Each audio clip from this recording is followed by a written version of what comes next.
All right, let's move on to part C. Prove that for every positive integer n over 3, there are at least two arithmetic sequences of positive integers, blah blah, with common difference 2n, for which px has three rational roots. Okay, again, three rational roots. The common difference is 2n, not 2d. Okay, just now we used the 2d. Now we have to change the name. So now you see, just now we did this, right? It's 2d, but now let's just change that a little bit. But you know, we are doing the same thing. The n is just the old d. So what's that? Q, R, S, T. But now the middle is not 19. Middle is something not yet known. Shall we, yeah, maybe, let's say the middle number is A. Is A good enough? Okay, let's just say it is A. It is A, okay? And this guy is gonna be A minus N, A minus 2N, 3N, 3N, and A plus N, A plus 3N, okay? Just like this, but now D is N, and A 19 becomes A, and D becomes N, but everything being the same. And what's that? And okay, we have to prove that there are at least two arithmetic sequences of positive integers, these guys, so that the polynomial still has three rational roots. Again, the wording is a bit ambiguous, but I think the concern can be addressed as well. Actually, we have addressed that, but later we're going to have another look. The thing is that n is already given for every positive integer n, right? So n is already given here. The difference is given, but you can, the shape is given. You can say that the relative distance is given, but you're going to move them around so that the average, the mean changes. So you have to decide two A's. That's it. If you can decide on A, on two different A's, the job is done. So everything being the same, we just gonna plug in and have the polynomial written out. Power of 3, power of 2, power of 1. And then I'm gonna factor x minus 1. Okay, here I'm trying to be lazy. I just gonna copy this because I know 19 here becomes a A and D here becomes a N. So I'm just going to copy this part. What is that? 19, so it is A minus 3N, okay? X to the power of 2 and then minus 2NX. And then it's 19 plus 3D, so that would be A plus 3N. Okay, 19 becomes A, D becomes N. Okay, we should be safe here is the thing. Okay, now X equals 1 is from here. And now this part, question number 1, is it possible that 1 is a root for this part, for the quadratic part? Okay, let me just test. I'm gonna get some paper. If, let's say, if x is 1, I plug in, what do I get? X minus 3n minus 2n minus a plus 3n bracket is 0. This would give you a and a are gone. This would give you n equals 0. However, can n be 0? No, because n is the common difference here.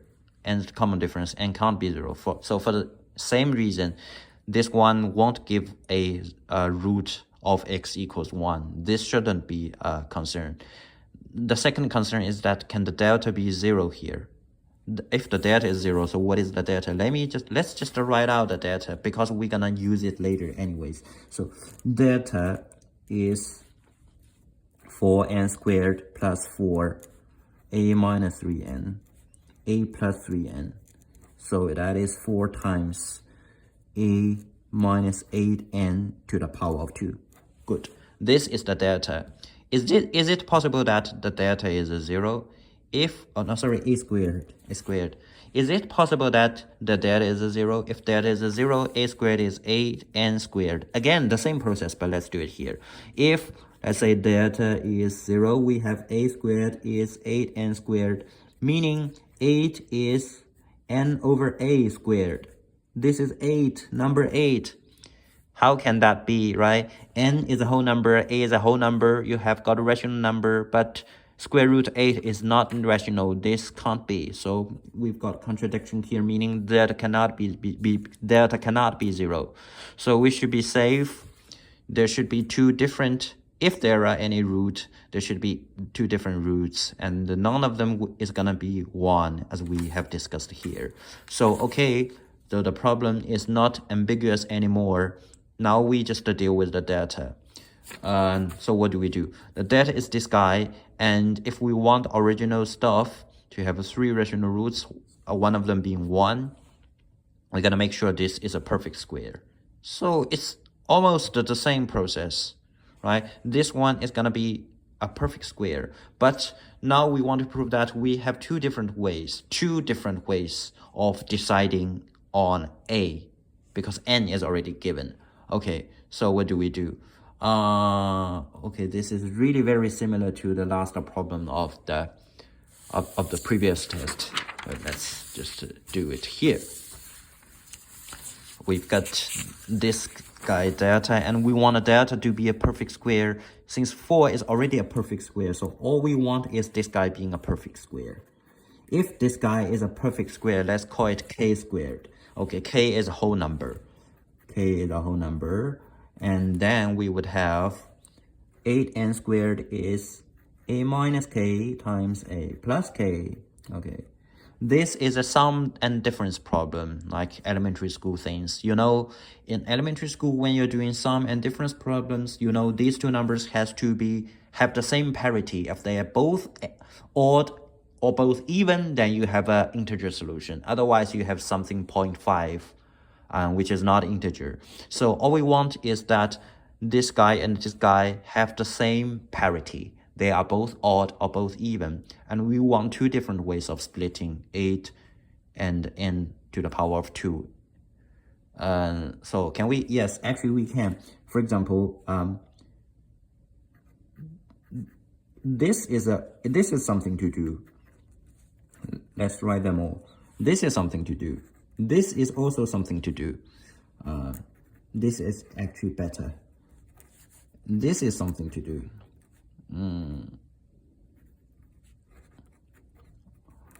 Why am I so confident about this? Because in a problem, let's go back to the problem. In problem, see, we've got n larger than 3. So this should be safe. The top guy should be strictly larger than the bottom guy, meaning there's no negative number or something like that. Should be safe. Okay. And but what I want to say is that this one is actually not okay. Why? Because if you solve this one for a and k, you get a is 3n and k is n. If a is 3n, what would happen? What is a? Let's go back to this. This is a, right? If a is 3n, this would be 2n, and this would be 0. This would be 0, 2n, 4n, 6n. Yes, it is a arithmetic sequence, but look here. Positive integers. Okay? This can't be 0. But if a is 3n, this end up with 0. This is not what we want. So this one shouldn't be counted. But fortunately, we've got the other two. The other two should be okay. Let's solve. A is 2n squared plus 1. K is 2n squared minus 1. Here, A is n squared plus 2. K is n squared minus 2. Okay. This is enough for us to say that both of them, okay? Or you can say any of them is enough for us to say that delta is a perfect square leading to a pair of rational roots in the quadratic part plus x equals 1. So we have 3 rational roots. That is okay. So for any n, we have these two ways of splitting the thing. The other concern is that, is it possible that this a and this a are the same? So is it possible that 2n squared plus 1 is n squared plus 2? No, this is not possible because, again, n is larger than 3. So this a is strictly larger than that a. We should be safe in this point. And the last concern is that is it possible, you know, this kind of thing happen again, q is not a positive number or something like that. Actually it should be okay, because if you do a minus 3n, right, this is the smallest one. What do we get? Let's do this one. Okay, this one, a minus 3n. If let's say if a is 2n squared plus 1, a minus 3n would be 2n squared plus minus 3n plus 1. And this guy is 2n minus 1 and n minus 1. Am I right? Yes, I think I am right here.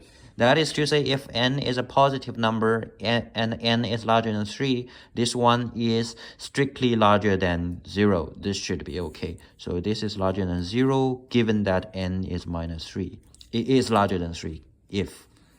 And how about the next one? This guy.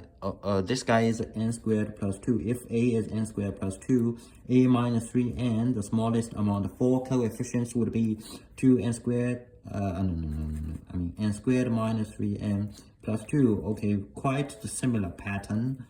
Minus 1. This should also be larger than 0, given that m is minus 3.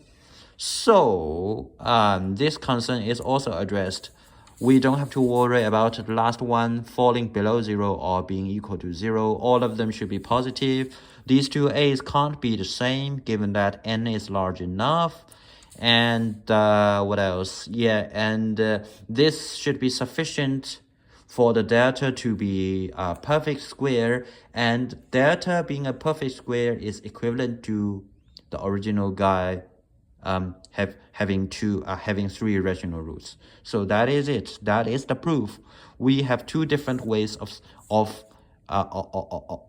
giving a. A can be m2 times n to the power of 2 plus 1, or a can be n to the power of 2 plus 2. These two are not the same. They are two different, let's say, plans, 2 different ways of writing out of expressing, let's say, 2 different values of a. So there are 2 ways we can picking a arithmetic sequence given the common difference, so that the original polynomial has 3 rational roots. And this is exactly what the problem is asking for, and we have done that.